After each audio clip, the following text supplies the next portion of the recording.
تو میرے بھائیوں، باہر بھی دعوت دینا اور خود مساجد کے اندر لوگوں کو لانا، تعلیم کے حلقوں کے اندر بیٹھنا، اور اس سے تعلیم جو ہے یہ حضور پاک علیہ السلام کی مانوی صحبت ہے، اس میں قرآن کی آیات بھی آتی ہیں اور ان میں احادیث ہیں، بار بار سنیں فضائل کی آیات، تاکہ دل کی سیاہی اترے، اندر جو ہے دل میں ایندھن ایمان کا کٹھا ہو، شوق پیدا ہو اللہ کے دین پر چلنے کا، اس لیے کہ ایمانی ایندھن کے بغیر آدمی دین پر نہیں چل سکتا، جیسے گاڑی ایندھن کے بغیر دین پر نہیں چل سکتی، قوت ایمانیہ اور نور ایمانی کے بغیر آدمی کسی شعبے میں بھی اللہ کے دین پر نہیں چلے گا۔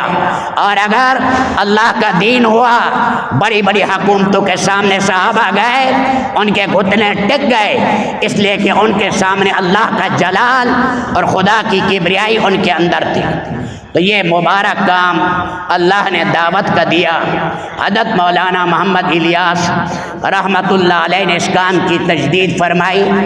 18 سال کے قریب حضرت نے یہ انتہائی محنت کر کے یہ کام کیا، علاقے کے علاقے پلٹا کھا گئے اور بڑے بڑے صالحین پیدا ہوئے، شیخ عبد الرحمن جیسے، میاں جی موسیٰ جیسے، فرمایا اللہ کی بارگاہ میں ان کو پیش کروں گا۔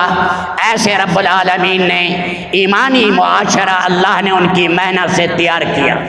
سارے امور حضرت کے سامنے رکھ دیے جاتے، امیر کے سامنے، پھر جہاں اتفاق ہو گیا وہ طے کر دیتے تھے۔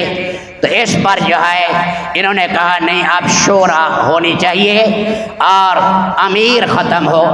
حالانکہ میرے دوستو، اسلام میں امارت ہے، چاہے وہ انتظامی امور ہوں، چاہے وہ نجی امور ہوں۔ امام ابو بکر جساس نے بھی اطیعوا اللہ و اطیعوا الرسول و اولي الامر منکم میں، اور بھی بہت سے لوگوں نے وضاحت کے ساتھ لکھا ہے، جیسے گھر کے اندر باپ امیر ہے، مدرسے کے اندر محتمم امیر ہے، شعبوں کے اندر ایک بڑا ہوتا ہے، دنیاوی شعبوں میں بھی ہے۔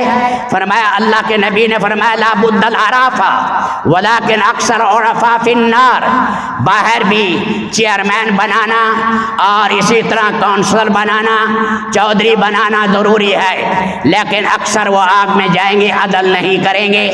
اس لیے نظام جو چلتا ہے وہ بڑے کے بغیر نہیں چلتا۔